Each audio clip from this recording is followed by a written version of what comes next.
Soalnya adalah saya mendapat teguran langsung dari pimpinan atas kesalahan yang bukan hanya saya sendiri pelakunya. Respon saya adalah, oke, teman-teman bisa pause terlebih dahulu video ini dan menebak kira-kira jawaban yang mendapatkan poin 4 ada di pilihan mana. Oke, langsung saja kita bahas teman-teman. Soal ini terkait dengan kompetensi komunikasi dengan indikator mendengarkan pihak lain secara aktif, kemudian menangkap itu maksudnya dan menginterpretasi pesan dari orang lain dan memberikan respon yang sesuai. Jadi saat kita ditegur dan bukan hanya kesalahan kita sendiri, maka respon yang terbaik adalah B, yaitu menerima teguran tersebut jadi diterima dan menjadikan itu sebagai sebuah pelajaran. Tapi kita harus tetap bersikap jujur dan menyampaikan apa yang sebenarnya terjadi.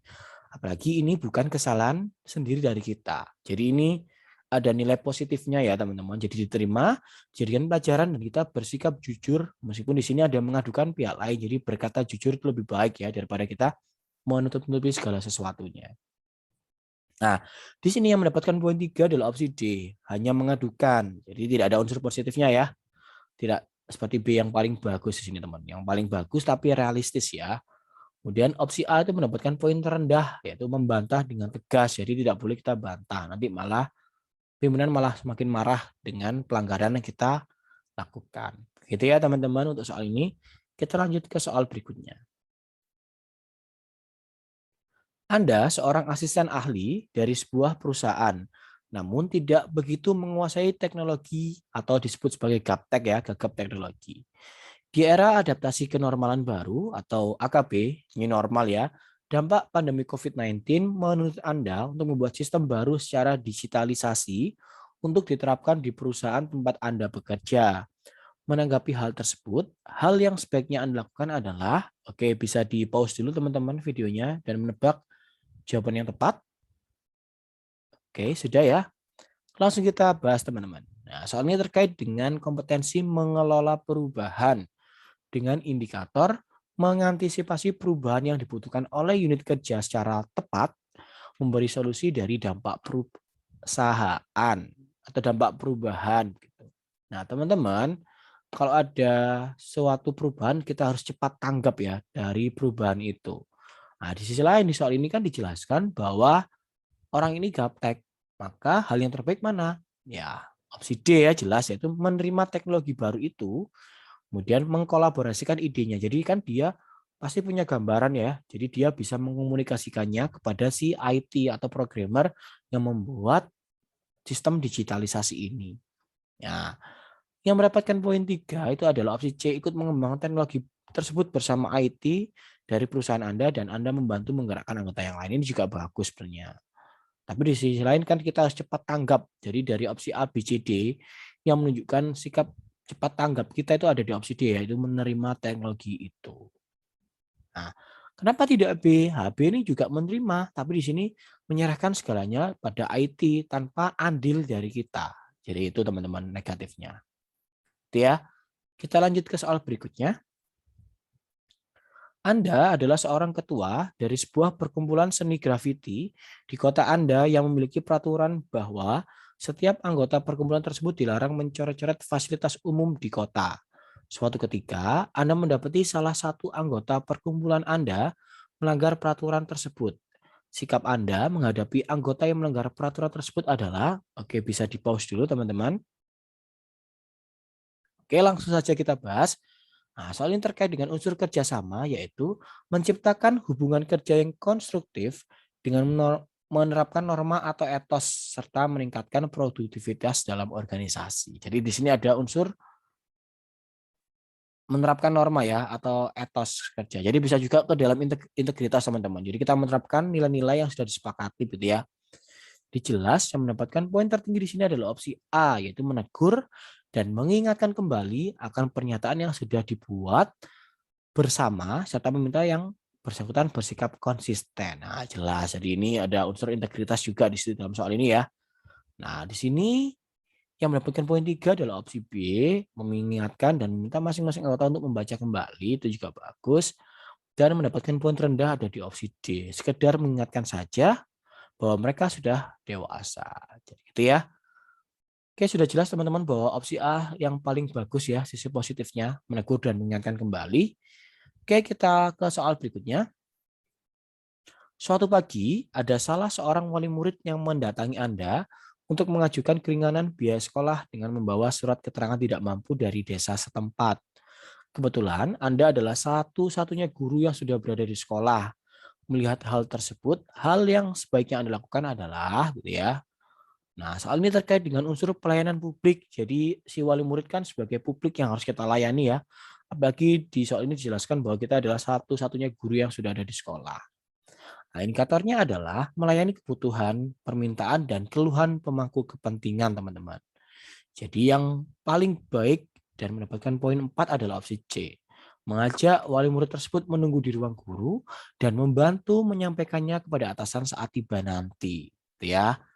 Sementara opsi D mendapatkan poin 3, mengajak wali murid tersebut dan mencatat apa yang akan dikeluhkannya. Di sini mencatat keluhan bukan bagian dari kita ya sebenarnya teman-teman. Jadi sebenarnya cuma mengajak itu sudah bagus ya.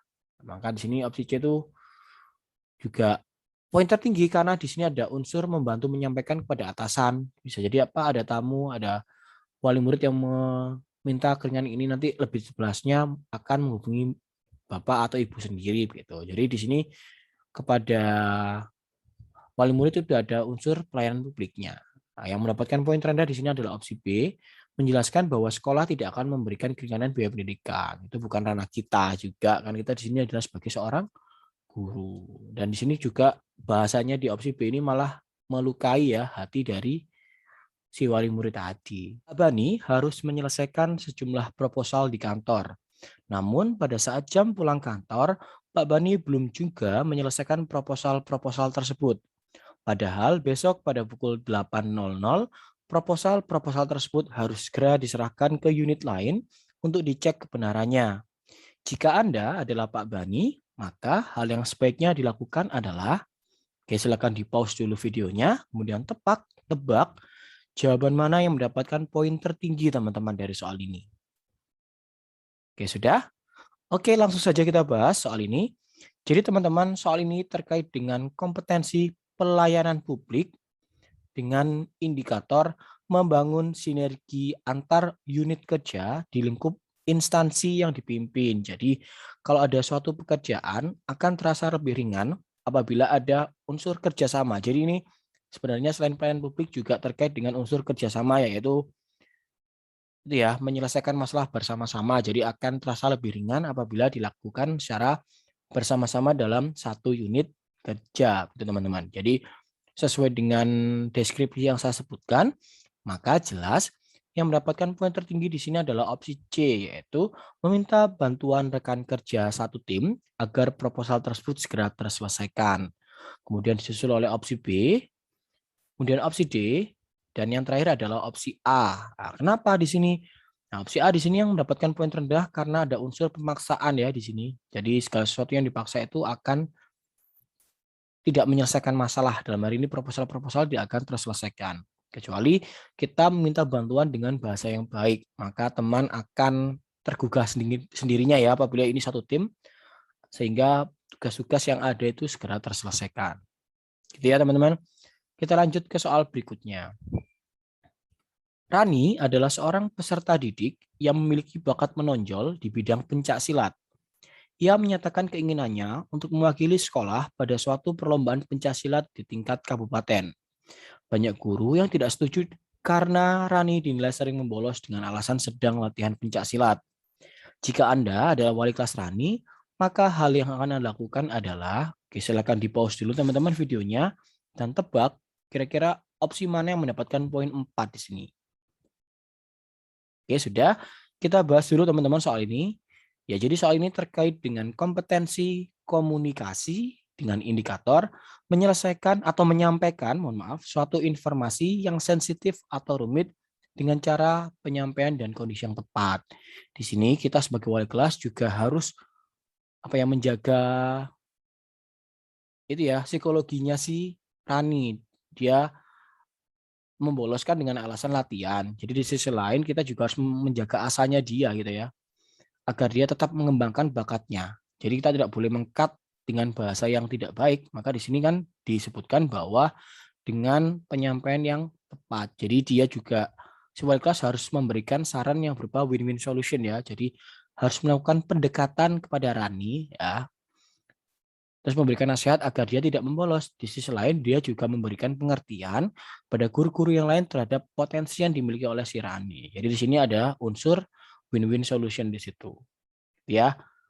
Nah, kemudian opsi B mendapatkan poin 3, yang D mendapatkan poin 2, dan yang terakhir adalah opsi A. Jadi setuju dengan pendapat sebagian guru dan menolak Rani sebagai perwakilan dalam perlombaan tersebut. Jadi teman-teman kalau ada soal yang terkait dengan masalah gitu ya, ada 2 masalah, maka teman-teman harus memilih opsi yang memberikan win-win solution di situ. Oke, gitu ya. Kita lanjut ke soal berikutnya. Memasuki adaptasi kenormalan baru atau AKB, atau mungkin ada yang menyebut sebagai new normal, dalam pandemi COVID-19, perusahaan yang Anda pimpin mulai menerapkan teknologi informasi dalam kegiatan perusahaan. Namun, penggunaan teknologi informasi juga membawa banyak dampak negatif. Salah satu dampak negatifnya adalah dapat disalahgunakan oleh karyawan Anda untuk hal-hal yang bertentangan dengan tujuan perusahaan. Hal ini tentu akan memberikan dampak yang buruk pada perusahaan jika dibiarkan begitu saja. Jika Anda adalah seorang pimpinan, maka hal yang Anda lakukan adalah apa? Gitu ya. Oke, silakan di-pause dulu videonya teman-teman dan tebak kira-kira opsi mana yang mendapatkan poin tertinggi. Oke, langsung saja kita bahas. Jadi soal ini terkait dengan kompetensi mengelola perubahan dengan indikator menyesuaikan cara kerja lama dengan menerapkan metode baru selaras dengan ketentuan yang berlaku. Jadi ada ketentuan yang berlaku di sini teman-teman. Maka hal yang kita pelajari apa dengan adanya perubahan-perubahan dalam bidang IT gitu ya. Nah, yang mendapatkan poin tertinggi di sini adalah opsi D, yaitu kita akan mempelajari otomatis dari berbagai sumber, kemudian membuat batasan-batasan, kemudian menerapkan pada perusahaan yang kita pimpin gitu ya. Nah, kenapa tidak A di sini? Nah, di sini opsi A, perhatikan teman-teman, mencari informasi tentang cara penggunaan teknologi informasi tersebut dan bagaimana membuat batasan. Jadi, batasannya teman-teman ini dicari. Sedangkan di opsi D ini batasannya diciptakan sendiri begitu ya. Jadi membuat batasannya jelas di situ perbedaannya. Sedangkan opsi C itu hanya sekedar membuat batasan-batasan saja. Tidak ada unsur mempelajarinya terlebih dahulu. Ya. Oke, itu dulu teman-teman. Semoga penjelasan yang saya berikan bermanfaat. Terima kasih.